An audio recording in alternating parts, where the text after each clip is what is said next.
الحياة شوقا إلى المولى أتاي أسلمت روحي للإله.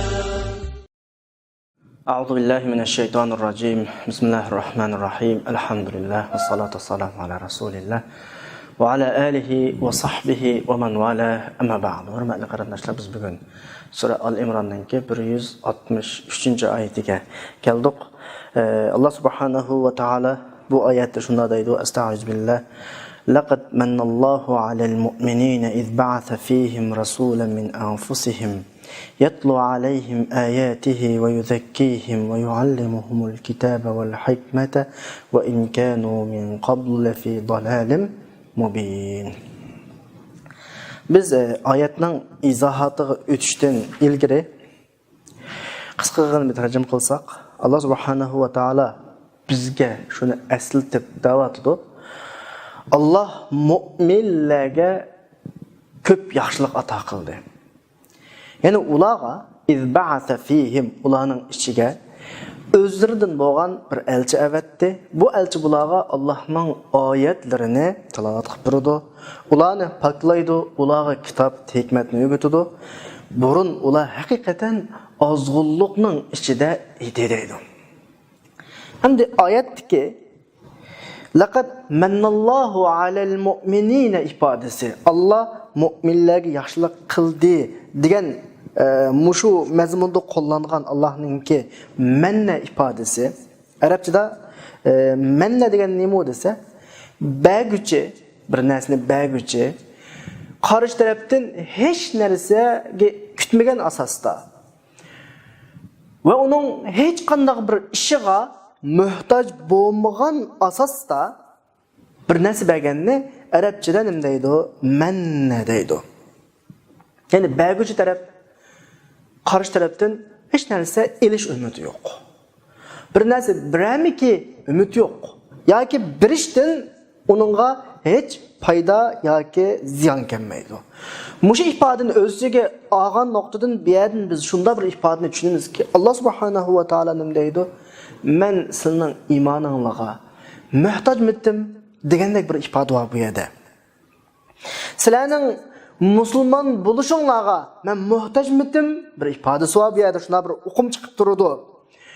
Acaba sizlarning iymonga kirmaslikinglar mening bir kamchilikim bo'lib, uni to'liqlash ehtiyoji bormi sizlarning iymonga kirmaslikinglarga? Yo'q. Dunyo ahlining hammasi iymon etsin. Hammasi musulmon bo'lib kelsin, Allohga hech foydasi yo'q. Allohning bir kamchiligi bo'lib, to'liqlanib qoldigan ish yo'q u yerda.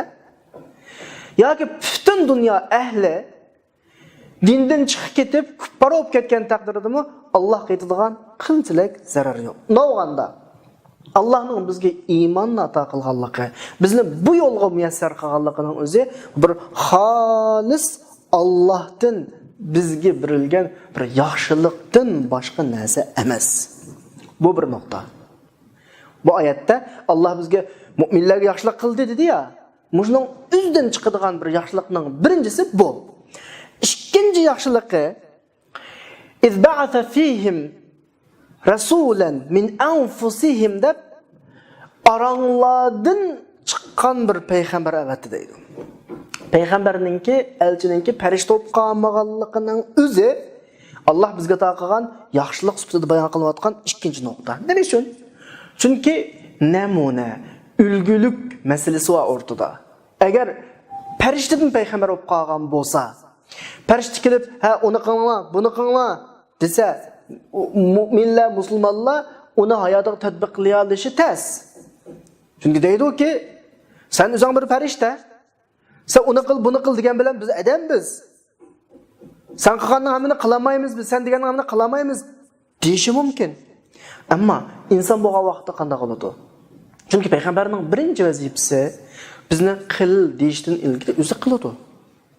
Biz uning amaliy qilganini ko'ramiz, oldimizda turayotgani bizga o'xshash ikki putliq inson. Go'sht so'ngakdan yaratilgan inson. Uning taqdi etgan har qanday ishga boshqalarning mutlaq taqdi yetishi kerak. Mutlaq taqdi etadi. Payg'ambar davomli nima deydi? Menga o'xshash qilinglar deydi. Boshqa gapi yo'q payg'ambarninki. Yani men bir adam deb bu tarafni favqulodda o'rtaga chiqirdi oyatlarda uçurdunuz bunu. Men bir inson nuqtasini favqulodda o'rtaga chiqirdi. Buning hammasi nima desa, men qila olganga o'xshash sen mi qila olaysan deydi. Shunlashqaligi diniy ta'limotlar, payg'ambar ko'rsatmalari ig'ir kelgan insonlar qanday qiladi desa, payg'ambarning qilganini qilishdan o'zini qochirish uchun payg'ambarning ilohligini da'vo qilishdi.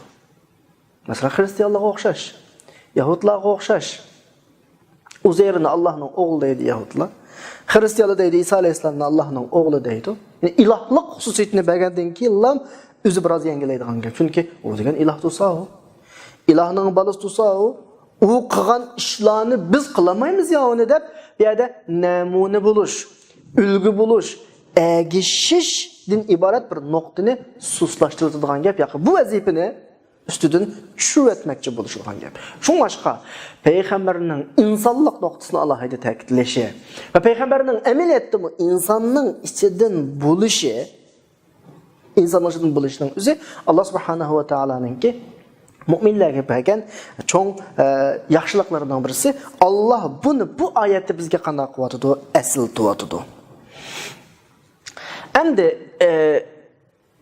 oyatga endi bir qarasak, Alloh mu'minlarga yaxshilik qildi deb mayfada qo'llandi, mayfadini. Amaliyot payg'ambar, mu'min, kofir hammasiga avatilgan. Nima uchun payg'ambarning avatilishi hammaga avatilgan turib, mu'minlarga ham bir yaxshilik qilib qoladi desa, chunki mu'minlar bu hikoyadan, bu qissadan foydalangan mu'minlar. Payg'ambarning qilganini qilib nijotlikqa erishdigani mu'minlar. Çünkü biz ilgirki derslerimizde jiq tasvirlab o'tdik bu meseleni. İnsanın dünyadaki hayatı bir ikinci qıtımlık birilgen fursat hayat. Bu fursat hayat, yani imtihan deb tushunsak bo'ladi. İnsan aslida yo'qotgan, qo'ldan yo'qotib qo'ygan jannatni qaytarib elish uchun bir kichkina fursat var insonga. Mushu fursatda tamam, o'zing qanday qilsan qilib, yo'lni tepib, asliga jannatni qo'lingga ilib ol demasdan, bizga avatganning o'zi katta bir ne'mat bo'lsa, endi shu insonlar, payg'ambar avatilgan insonlarning ichidagi mu'minlar bu yaxshilikdan haqiqiy manfaatlanganlar bo'ladi. Boshqalarchi tayyor oldidagi ne'matni tutolmagan, uni baqo qilayotgan, foydalanmagan bo'ladi. Ana o'g'andan keyin Allohning bu yerdagi Alloh mu'minlarga yaxshilik qildi deyishning sababi dal mu'minlar Alloh qilgan bu yaxshilikdan biz qanday qilg'uchi foydalanuvchilardir. Yana ta oyatdan ketmadik, shu oyatning ustida turyapmiz. Laqad manallohu alal mu'minina degan bu yerdagi manna so'zi Alloh mu'minlarga yaxshilik qildi deb tarjima qildik ya biz. Mush nuqtada azroq to'xtaldi. Asli manna degan so'z 3 xil ma'noda. Asli ma'nosi bir narsani uzush, kesish, tugutish, masalani oyoqlashtirish degan ma'noda. Aslidagi so'z tag ma'nosi, ammo normal qo'llanishda 3 xil ma'nosi bor buningki. Birisi boshqalarga yaxshilik qilish. Boshqalarga qanday qilish, yaxshilik qilish. Oyatda shu ma'no asosli maqsad qilinadi. Ya'ni bir odam bir qiyinchilikka tushib qolgan bo'lsa, buni shu qiyinchilikdan qutuldirib olib chiqqan bo'lsak, hech qanday bir narsa kutmadik. Undan foyda olmadik, foydalashni o'ylashmadik, birovga yaxshilik qilib, tushib qolgan qiyin holatdan buni qutuldirib chiqqan bo'lsak, buni o'zi arabchada manna pilisi ism shakli minna bo'ladi. Bu bir ma'nosi. Oyatga ma'no shu ma'no. Ikkinchi ma'nosi boshqalarga qilgan yaxshiligini güzel yo'llar bilan aslatish. Masalan, men sizga bunday yaxshilik qildim ya degan shaklda. Bu mu bo'ladi? Bu bir ma'no. Yana bir ma'nosi, uchinchi ma'nosi boshqalarga qilgan yaxshiligini aziyat berish shaklda boshqalarga, men sizga yaxshilik qilgandim, unutib qoldingizmi degan shaklda aslatish bo'ladi. Dal Uyg'ur tilida mushu ma'noda bir so'z bor, mushunga bilan o'xshash shaklda. Ya'ni minnat qildi deydigancha. Biz birov yaxshilik qilib, qilgan yaxshiligini takror bizning oldimizda yuzimizga silib, bizni xijil qilsa yoki qiyinchilik bir ahvolga tushirib qo'ysa, deymiz, to'liq minnat qilmang deymiz yoki minnat qildi deymiz. Biz ko'p hollarda shu diniy o'quvchilardagi bir tushunch shu manna pilisi shuga vaqtda shu ma'noni asos qildi. Amaliyotda manna pilisi 3 ma'noda. Balkim oyatdan man degan uzish, kesish masalani yo'qotish. Masalan, bir odamda bir ehtiyoji va qiyinchilik va men yaxshilik qilish orqali uning qiyinchiligini tugatgan bo'lsam, shu asli ma'noga mos kelgan bo'ladi. Asli qat'iy ma'nosi va kesish, uzish, tugatish ma'nosi va asli. Unda boshqa normal iste'molda oyatdan degandek 3 xil qo'llanildi. Oyatdagi ma'nosi dal qarshi tarafdan bir narsa umid kutmasdan uningga qanday qilish, yaxshilik qilish degan ma'nosi bo'ldi. Biz shu ma'noni asos qilib turib, oyatda qanday qilyapmiz, davomli shuvatimiz qarindoshlar.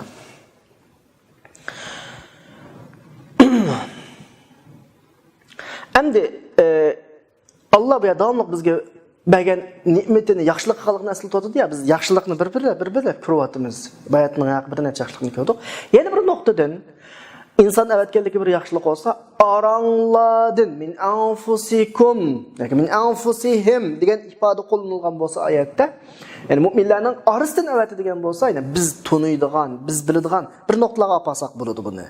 Masalan, payg'ambar alayhisolatu vasallamningki tarixiy atrofidagi kishilarningki hech kimga notunish emas. Rasulullahning qabilasi, iniq qabila jamoati burundan tortib Makkaning xizmatiga mas'ul qilayotgan buyuk jamoatlardan Rasulullahninki o'zining shaxsiyatimi boshqalarning nazarida nihoyatda iniq bir shaxsiyat, uning omonatdorligi, xiyonat qilmaydiganligi, rostchilligi, yolg'on aytmaydiganligi. Bularning hammasi Rasulullahda iniq bir sifat. Mushu nuqtadan Rasulullah min anfusihim aramizdan hamma odam biladigan, uning aslini surishti qilish ketmaydigan darajada bir payg'ambar degan ifodasi bo'ldi. Deganimdek hamma bilan payg'ambar alayhisolamni kichik chig'idan tatib tunuydi. Hatto Rasulullohning payg'ambar bo'lishidan ilgirki hayoti Rasulullohga kishilarning oldida rostchil bir tamg'izni biriklik, ya'ni Rasulullohning dushmanlari yoki do'stlari, Rasulullahning dushmanlari yoki do'stlari Rasulullohning rostchilligidan tushib e'lanmaydi. Masalan, Abu Bakr radhiyallohu anhu boshqalar, "Hey, asning Muhammad degan og'inang, masalan, yoki do'sting yoki hamroying sallallohu alayhi vasallam. Manda debdi-ya, "Ashtami demda" deb kelsa, debdimi? Anda o'z rost. Mashtalam shunday gap. Nimishqa? Chunki hayotida Rasulullohdan ko'rgan bir taraf bor, rostchillik taraf. Rasulullah o'zining payg'ambarligi haqida shak qilib tunj vahiy kelgan vaqtlarda, "Mana nima bo'ldi? Men payg'ambar oldimmi? Mashta ahvoli" deb qolgan vaqtida qashdiki Xadicha onamiz nima deydi? "Yo'q, sen payg'ambar. Sen payg'ambar." Unda o'z men gapimni ta'kidlash uchun, masalani aniqlash uchun, men seni shu ahli kitobning qishiga olay. Ahli kitob payg'ambarlik, samoviy din masalalarini obdan tushunadi. Varqat ibn Nawfalning qishiga oladi. Mushlarning hammasi Rasululloh vaqti o'zidan shu bilinib qolgan vaqt. Nima bo'ldi menga? Çatak çıktımı menden, g'alati ko'rinishlar ko'zimga ko'rinyapti. Birisi kelib, vaqti parishlikimni biladi. Birisi kelib o'qu dedi, o'qishni bilmayman desam gelimni siqdi, o'qu dedi, o'qishni bilmayman desam gelimni siqdi. Tugab ketganda tasla qoldim degandek bir muncha vaqalik va o'rtada.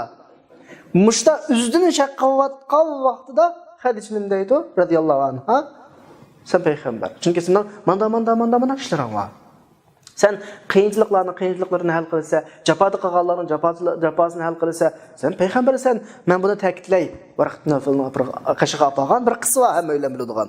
Demak, oyatdagi min anfusihim degan so'z mu'minlar Rasulullah ekanligini tunishda ancha bak qiynalmadi. Chunki Rasulullah ularning o'z ichidan tunishliq, ma'ruf qabiladan, ma'ruf nasabdan ma'ruf bir adam, rostchilligi hammaga aniq, omonatdorligi ham aniq. Mushu nuqtalar o'zi Allohning mu'minlarga bergan bir nimasi ne'mati, bir yaxshiligi.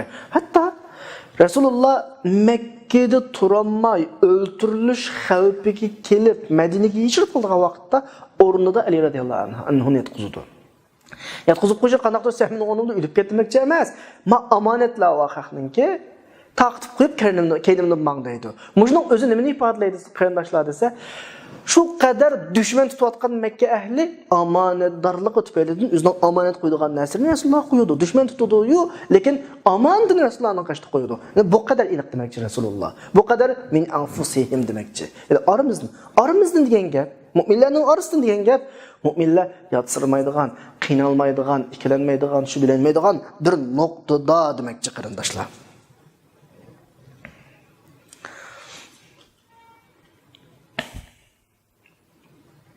Ondan başqa müşriklerninki bununla karşı kullanılan bir ifadesi var, muş peygamberlik meselesinde. Bir edem peygamber optuma deydigan bir ifadesi oldu. Şu noktaga qarata Allah'tan birilgen cevap bolsa kerak. Mesela bu noktalar Sure Esra'nın 94. ayetlerinde "Ve ma mena'an nas en yu'minu iz ja'ahumul huda illa en qalu eb'athallahu basharan rasula." Kişilerin iman etmezliği, ulanın bunu gibi bana iman etmeydi. Ey Allah, muşa insan evetipti mu deyip. Bunun Allah özü cevap verip deydi Sure Esra'nın 95. ayet şu ayetinin kendikilem ayette "Kul lev kana fil ardi malaiketu yemshuna mutmainnin." Zimindeki malaika olgan bolsa, insana okşaş yaşaydigan malaika olgan bolsa لَنَزَّلْنَا عَلَيْهِ مِنَ سَيْمٍ مَلَكًا رَسُولًا. Biz elçi kılıp malaikini çöküzettik dep ma şekilde cevap verdi. Ama sili insan boğaçqa, ma ayetten çıkıdığa okum.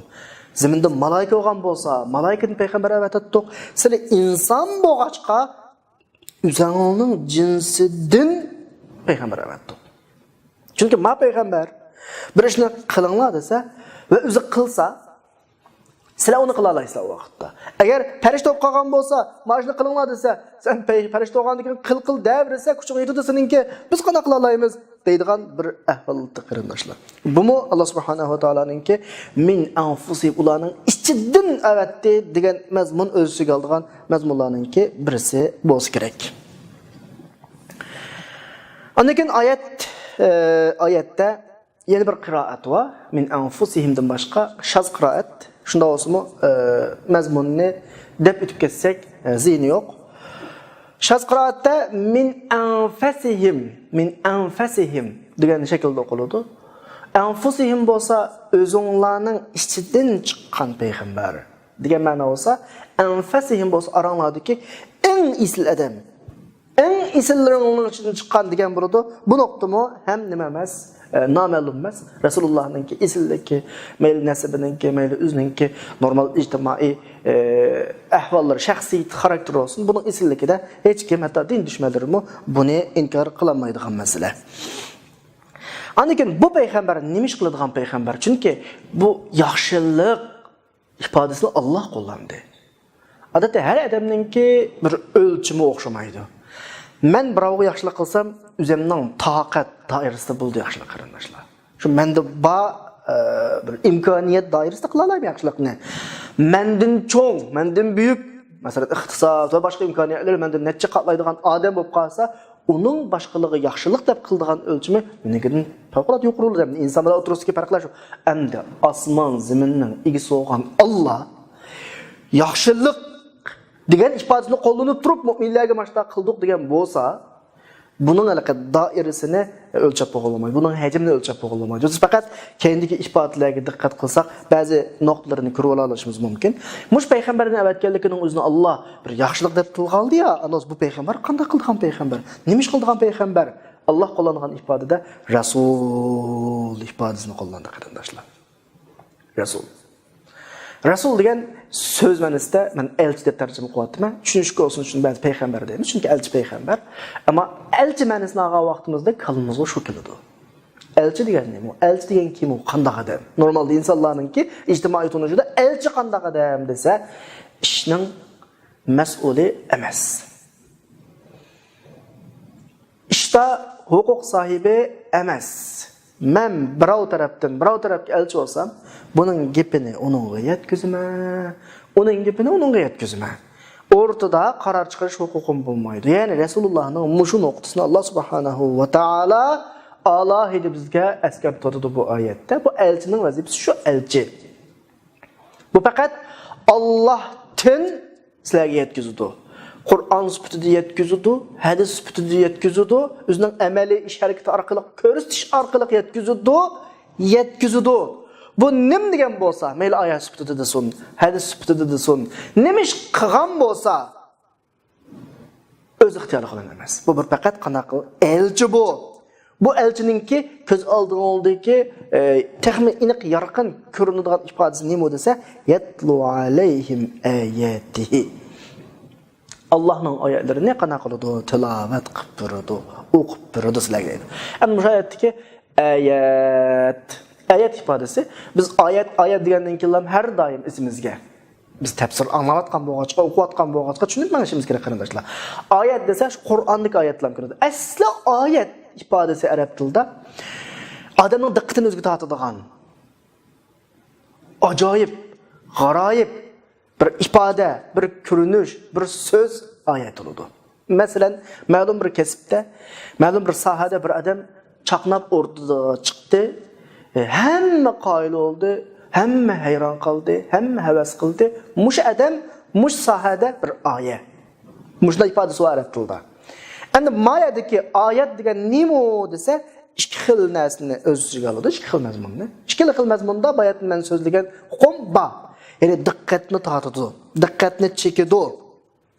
Buning birisi atrofimizdagi koinot, dunyo. Bu bir oyat. Yana birisi ko'z oldimizda o'qiyotgan Qur'on.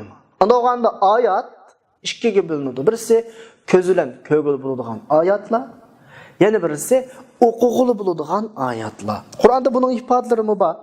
Sura Fussilatda va min ayatihi al-layl wan-nahar wash-shamsu wal-qamar la tasjudu lish-shamsi wa la lil-qamar. Bu oyatda Allohning oyatlarining qatoridan kecha, kunduz, quyosh, oy. Bularning hammasi oyat. Andigan Qur'onning oyati oyat. Va iza baddalna ayatan makana aya sura Nahlda bir oyatning o'rniga bir oyat olmasak oyatlarni o'zi mansux qilish masalasi. Demak, oyat diqqatimizni tortadigan, bizga ajoyib bir xil tuyg'uni beradigan, bizni ajoyib narsaga ega qiladigan narsa ikki bo'ladi. Birisi atrofimizdagi ko'zimiz bilan ko'riladigan oyat, yana birisi o'qiydigan oyat. Qur'on atrofni bizga tushuntiradi. Qur'onning o'zi bir oyatidir ya. Atrofni, dunyoni bizga tushuntiradi. Ani atrofimizdagi dunyo, uning bir oyatidir ya, u bizga Qur'onni tushuntiradi. Mana tushunammi qarindoshlar? Qur'on bir oyat, atrofdagi oyatlarni tushuntiradi, bizga izohlaydi. Atrof, dunyo, biz yashayotgan hayot, dunyo bir oyat, u Qur'onni tushuntiradi. Endi payg'ambarning vazifasi desa, dal Qur'onni bizga qana qilish, tilovat qilib berish. Hammasi o'zaro birisi bilan qana qilib bog'lanadi. Ya'ni bu payg'ambar bizga o'qiladigan oyatlarni ep keldi, bizga tushuntirish uchun keldi. Bizni atrofdagi ko'zimiz bilan ko'rgili bo'ladigan, biz ichida yashayotgan oyatlarga diqqatimizni qana qilish uchun, tortishimiz uchun. Oxirgi hisobda, oxirgi natijada biz bu dunyoni yaratgan Xoliqni topa olishimiz, Xoliqqa yetalishimiz uchun bo'layotgan narsa hammasi. Payg'ambarning vazifasi bu, oyatda bayon qilingan vazifasi bu. Ya'ni bu yerdagi payg'ambarning oyatdagi yatlu alayhim ayatihi va yuzakkihim. Ularga Allohning oyatlarini tilovat qilib turadi, ularni poklaydi. Masalasi shu. Endi payg'ambar bizga oyatlarni tilovat qilib turib, o'qib turib, tushuntirib qo'yiblam, bo'ldi qilamdi? Yo'q. Payg'ambarningki bir iymoniy xizmati bor. Qanday iymoniy xizmati? Qur'onga quloq solgan, Qur'onni anglagan har bir kishini atrofimizdagi ajoyib buyuk dunyoni yaratgan zotga qanday qilish, diqqat qildirish. Zotga qarab menish, o'sha zotga diqqatni qanday qilish, chekish. Ondan keyin insonlar, ha bu dunyoning bir egisi bor ekan, yaratquchisi bor ekan, mening asli mohiyatim bu ekan, men shu o'tkazgan jinoyatning, xatoligimning bedelini ödesh uchun kelgan insonlar ekan ma dunyoga. Bir imtihon dunyosi ekan, bir sinoq dunyosi ekan tunish kelib bo'lgandan keyin nima ish qilaman degan bir savol tushdi.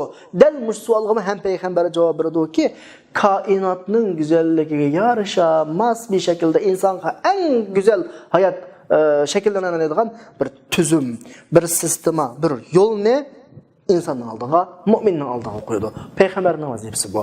Yatlo bizga so'zlagan bo'lsa, yatlu oyatihi yuzakkihim şu ayetlerinin taqazası boyunca bizning hayotda yaşatquzudu. Unda olganda payg'ambarning vazifasi mu'minlarni nega yapırdı dese, insanın hayatı en güzel, en pak, en adam suyunadigan derecege yetkizadigan bir yo'lga mu'minlarni qana qiladi ib boradi. Chunki oyatda qo'llanilgan bir ifoda bor. Yuzakkihim. Yuzakkihim degan arab tilida asli ma'nosi nima desa, paklash, pokizlash, o'stirish degan ma'nosi bor. Ya'ni payg'ambarning vazifasi bizning hayotimizni pokizlash, hayotimizni texmi qana qilish, taraqqiy qildirish va ilgirlitish uchun qana qilgan kelgan bo'ladi. Ya'ni asl tip qo'yishga tegishli bir masala biz darsning 5-nima deb o'tdik buni. Bu yerdagi payg'ambarning vazifasi bo'lgan bizni pokizlash vazifasi bo'lsin, bizni ilgirlitish vazifasi bo'lsin. Nim bo'lsin. Buningdan foyda oladigan taraf biz. Allah'a bunun hiç faydası yok. Dedim ya bayat dersinin 5'inde bütün mümin bo'lib ketsa hammasi Allah'ın hiçbir saltanati, hiçbir esması ve büyük calallığı hiç kalmaydı. Hamma adam imandan chiqib ketib bu yo'lni tashlab etsa, Allah'ın hiçbir saltanati, hiçbir büyüklüğü qanaqib ketmaydi, kamlab ketmaydi. Valillahil masalul a'la. Allohga hech narsa o'xshamaydi. Ammo biz masalani texmo yaqinlashtirish uchun bir misol olsak, haddi hisobsiz mol dunyoga ega sarayga o'xshash uylar bor. Masalan, hisobda boy iqtisodlik bir kishi bolasiga sen yaxshi o'qi, agar imtihondan o'talasang, unda mukofot turma. Agar manda natija olsang, sana manda bir mukofot turma degan bir bilik va'dani qilib, bolaga bir bilik tavsiyani qilganida bolasi shu yaxshi o'qib, güzel neticeler yaratib, dadısına nima ish qilib turadi. Dadısının aladigan foydasi qancha? Chunki dadısının hech narsaga ehtiyoji yo'q. Balam o'qib, menga pul toppasin degudek ehtiyoji yo'q odamning da'vatime. Misolda. Endi mushu dada oshiq ishlar bilan faqat va faqat balasining manfaatini o'ylaydi ya. Bu insonlar orasidagi ish bu. İnsanlar orasidagi ish. Endi biz bilan xalqimizning o'tirishga kelgan vaqtida xalqimizning hech narsaga ehtiyoji yo'q. Buyukligi, saltanati cheksiz, qudratsiz. Biz har qancha qilgan, har qancha payaj emas. Bu ahvolda bizga qo'yilayotgan butun taklifotning hammasininki ahamiyati xolis bizga munosabatlik, bizga qaytib keladi. Biz faydasını aladigan kishilar uningki. Uni Alloh subhanahu va taoloning hech aloqasi yo'q. Ya'ni qilsak, qilmasak, bu yo'lda mansak, ma'masak, iymon aytsak, aytmasak, Allohga bir tiyinlik nimasi foydasi yo'q. Shu pokizlash nuqtasiga nisbatan biroz o'ylansak, bu yerda bizga bir ishorat chiqdi. Jahiliyat davri derken bu qandaqdir Rasululloh kelishning oldin qilgan bir davr emas. Islom kelmagan yerning hammasi jahiliyat hisoblanadi. Islom Peygamber evetip, elçi evetip, kitap çügüzüp, insanlara yaşaş talimatlarını, yaşaş yollarını görüş arkalık. Dikkat kılsak şu talimatlara, insanını güzel, pakiz bir hayatka ündeşten başka vazifesi yok. Mesela Qarag'daki olsak, insanda yalğancılık var. İnsanda yalğancılık var. İslam ne deydi? Yalğa etme deydi. İnsanda had hududdan eşib başqalarının mahremiyetiga ko'z tikish var. İslam deydi, ko'zingni yum deydi. İnsanda o'g'irlik var. İslam deydi, o'g'irlik qilma deydi. Ve insan endi. Ve insan. Har xil ishlar var. Har xil ishlar var. İnsanning til harakatlari var. İslam bu yerda had hudud ichida bo'lsin. İnsanning qo'l harakatlari var. Had hudud ichida bo'lsin. İnsanning put harakatlari va had hudud ichida bo'lsin. İnsanning qalbi va butun a'zolari va islomning bu yerga talibi nima desa, mushu narsalarning hammasining harakati nima ichida bo'lsin? Had hudud ichida bo'lsin. Shuningda hayotning nima suludu, go'zalligi buludu degan bir şekilde yuzakkihim ma'nosini tushunsak bo'ladi. Nimishqa? Chunki inson eng burun mevcut olup duruş gerek, mevcutluk meselesi. Mevcut olgandan keyin normal bir yaşaş gerek. İslam birovning o'g'irlikdan to'sqan vaqtida, gerçi şu o'g'irlik qilmoqchi bo'lgan odam o'zida xuddi cheklagandek bir cheklima siqilishni his qilishi mumkin. Ammo o'g'irlang'uchiga nisbatan bu bir saqlanish. İnsan ko'z yoki boshqa a'zolarining had hududidan oshmoqchi bo'lgan, shunda bir havas kirib olganida islomning bu cheklamasi bu yerda bir buni erkinlikdan to'sqandek bir holat shakllantirishi mumkin. Ammo biz shu ishning qurboni bo'lg'uch nuqta turib o'ylagan vaqtimizda islomning maqsadi uni saqlash. Ya'ni demak, islom qanday bir narsadan cheklagan bo'lsa, amaliyotda inson bo'lish nuqtasidan, insonlik nuqtasidan o'ylagan vaqtda inson bu orqali saqlanib qoladi. O'g'irlikdan cheklansa, mening pulim o'g'irlanmaydi. Nashayan ishlardan saqlansa, mening izzatim saqlanadi. G'aybatni saqlagan bo'lsa, mening izzat sharafim saqlanadi. Mening g'aybatim qilinmaydi. Har bir inson shu buning ichiga kiradi. Bugun o'g'irlik qiluvchi aytisi o'g'irlang'uchi bo'lishi mumkin.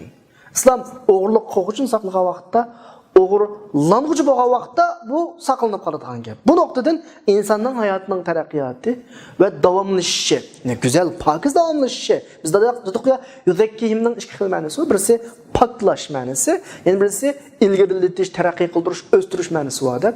Insonning hayoti poklanish, ilgari qadam bosish mush shaklda mavjud. Mening oilam pak holatda tursa, yana birisining oilasi pak holatda turadi. Yana birisining oilasi pak bo'ladi va keyingi avlodlar pak avlodlar bo'ladi, undan keyingilar pak avlod. Demak, insonning hayoti mush shaklda davom qilib, mush shaklda taraqqiy qiladi. Bu oyatdagi va yuzakkihim degan mazmundan chiqadigan mazmunlar bo'lishi mumkin. Undan keyingi oyatda va yuallimuhumul kitaba val hikma oyatning oxiri. Bu payg'ambar ularga kitob va hikmatni o'rgatadi. Bu yerdagi kitob ulamoning o'tirisidagi har xil tafsirlarning tafsilotiga kirmaymiz, ammo bizga eng uyg'un kelgani buningki tushuncha jihatda kitob shu Qur'on maqsad qilinadi, Qur'on maqsad qilinadi. Undan keyin oxirisidagi hikmat degani hadis maqsad qilinadi. Payg'ambarning vazifasi shu ikki. Birisi Qur'onni, birisi hadisni, kitob, sunnatni bizga qanaqa qilish, yetkazish. Ondan keyin oyatning oxirisidagi va in kanu min qablu fi dalalim mubin. Bular haqiqatan bundan ilgari ochiq, oshkora bir nima deydi, ozg'unlikning ichida edi deydi. Endi ba'zi diniy kasbiy diniy o'qigan qarindoshlarimizga bir kichikgina bir gap qilib olaymiz shu yerda. Arab tilidagi in degan so'z odatda normalda shart ma'nosini ifodalaydi, agar ma'nosini ifodalaydi. Bu bir. Yana birisi illoning oldida keladi, vaqtda bulishsiz ma'ni ifodalaydi. Endi mana bugungi oyatdagi u biz yuqorida degan shart ma'nosidagi agar ma'nosidagi in emas yoki illoning oldida kelgan bulishsiz emas ma'nosidagi in emas, balki inna jumlani ta'kidlash uchun kelgan bir so'z, shuning yengillashtirilgan shakli. Endi tarjima qilgan vaqtda shunga men va in kanu min qablu la fi dalalin mubinni men tarjima qilaman. Haqiqatan bular bundan ilgari nimitda ozg'unlikning ichida deydi. Ozg'unlik ifodasini dalal ifodasidan qo'llandi Alloh. Odatda normal tilda dalal har qanday narsaning nishoniga yetilmaganni, o'zining yo'ldan chiqib ketganni bizim deyim dalal deydi. Normal insanların hayatında bir adam dalla dese, mesela ben bir yerga bormoqchi edim, shu yerga ma'lum bir sabab tufayli qiyib ketdim, ezib ketdim, yo'ldan chiqib ketib oxiri borolmadim. Buning ismi nima? Dalla. Ya'ni dunyodagi oxirat nuqtasidan, din nuqtasidan aytilgan dalla, dalal ifodasi, ya'ni biz umid qilayotgan jannatga qanaqlanmaydigan, yetkazmaydigan, balki aksicha Cennetning o'rniga dozaq qapiradigan har qanday ishni bo'ladi, dalal bo'ladi. Dalalim mubin ifodaldi. Uchuq ozg'unlik dedi ya. Uchuq ozg'unlik degan nima ifodasi bu yerdagi desa, chunki kichkina ishlardan misol olaylik, o'g'irlik qilishning o'zi bir ozg'unlik deymiz. Buning uchuqligi nada desa, chunki o'g'irlik qilayotgan odamning o'zi buni oshkor qilishni xohlamaydi. Ya'ni o'zi biladi o'zining o'g'irligining xatoligini. Zina qilayotgan odamning o'zi oshkor qilishni xohlamaydi, chunki buning xatoligini o'zi biladi. Yalg'on aytayotgan odamning o'zi oshkorlik qilishni xohlamaydi, chunki biladi buning yolg'onchiligini. Demak, xatolik o'tkazgan, yo'ldan chetlagan odam o'zining xatoligining, ozg'unligini biladi. Shunga oyatda nima deydi? Dalalim mubin deydi. Esonda bo'lsin qarindoshlar, ishning to'g'ri xatoligi insonning asli tabiatidan bilinadi. O alaqa, masalan, bizga oldimizda kitob, sunnat, Qur'on bor. Agar bo'lmagan taqdirda inson asl tabiati bo'yicha biladi buni, Şunu bitalaydı, iskılalaydı. Bir misal alayı Sure Yusuf'ta 36. ayetinde ve dakhala ma'ahu sijne fetayan bilen başlandı bu ayet. Yusuf Aleyhisselam bilen ikkilen birlikte turmağa girdi. Bular Yusuf Aleyhisselam'dan kaçağa gelip özünün düşünü dep tabir beşine soraydı. Birisi deydi, men harak sıkıp düşküreptim deydi. Yani birisi deydi, men beşimden üstüge nanını koysam kuşla yedi nanını, maşla düşküreptim deydi. Yapılıp ayetinin ahırısında nebbi tevilihi. Bu düşkü bizge tabir versen inna narake minel muhsinin. Biz seni muhsinlerinin kadarıdın dep qaraymiz. Hem de oylap bakaylı. Bu ayetin mezmunu bizge münasibetsiz ama ben demek çoğun bir nokta bu yerde. Bular cinayetçi. Yani hiç olmasa mahbus, turmağa kirgen mahbus. Türmege kirgen mahbusning ahvoli bizni ko'z oldimizda tasavvur qila olamiz endi. Qanchalik bo'lmoqchi. Bular Yusuf Aleyhisselam'dan. Yusuf Aleyhisselam odatga normal vaqt emas, sirtdagi vaqt emas, boshqa yaxshilik qila olgudek turmadagi mahbus holatda turib, yaxshilik yomonlikni ayriya oladigan bir alohidalikni his qildi Yusuf Aleyhisselam'dan. Sen yaxshilik yomonlikni ayriya olaysan. Tushga ta'bir beralaysa, oxiridagi biz seni yaxshilarninki, muhsinlarninki qatoridan qana qilamiz, hisoblaymiz deganning ifodasi Yusuf alayhissalatu vasallamning qandoq insonligi, yaxshiligi, yomonligi ularga qana qilinib bo'ldi degan gap bilinib bo'ldi. Bular bu guvohlikni berdi. Shunlashqa uningdan tushunib ta'birini so'radi degan gap. Aminat Yusuf Aleyhisselam bir yerde mahbus. Yusuf Aleyhisselam'a etrafdaki kim qarasa mahbus deb qaraydı. Ama Yusuf Aleyhisselam'ınki iş hareketinden, gap so'zidan, ikkilan Yusuf Aleyhisselam'ni yaxshi odam, muhsin deb mushaga keldi. Yani biz demek shuki, xatolikmi oshkora, ozg'unlikmi oshkora. Yaxshilik yolda mangallar, yaxshilarmi o'zining yaxshilik yo'llarini bilalaydi. Hatto azg'an, xatolashganlarmi o'zining yo'lining xato ekanligini biladi. Bu noktadan dalal mubin deb sifatlanışı Qur'oni Karimda. Mushu oyatda dalalun mubin dedi ya, uchuq oshkora dedi ya, azg'unlik, xatolik hammasi oshkora. Shu boshqa qarindoshlarimizga deymiz qarindoshlar. İşning to'g'ri xatolarni ayırmak pek tez emas. İnsan o'zining qarashiga insof bilan ko'zini haqiqiy insof bilan ko'zini yo'g'a ochib qaraydigan bo'lsa, o'zining quvvat qarashininki to'g'ri xatoligini qana qila oladi, bilalaydi. Shuning bilan bizning bugungi 164-oyatdagi so'zlamoqchi bo'lgan mazmun tugadi. Inshaalloh keyingi soatlik darsda oxirisini davomlashtiramiz. 165-oyatni keyingi darsda kurashguncha hamma Allohga omonat qildim. Va oxiru da'vana alhamdulillahi robbil alamin.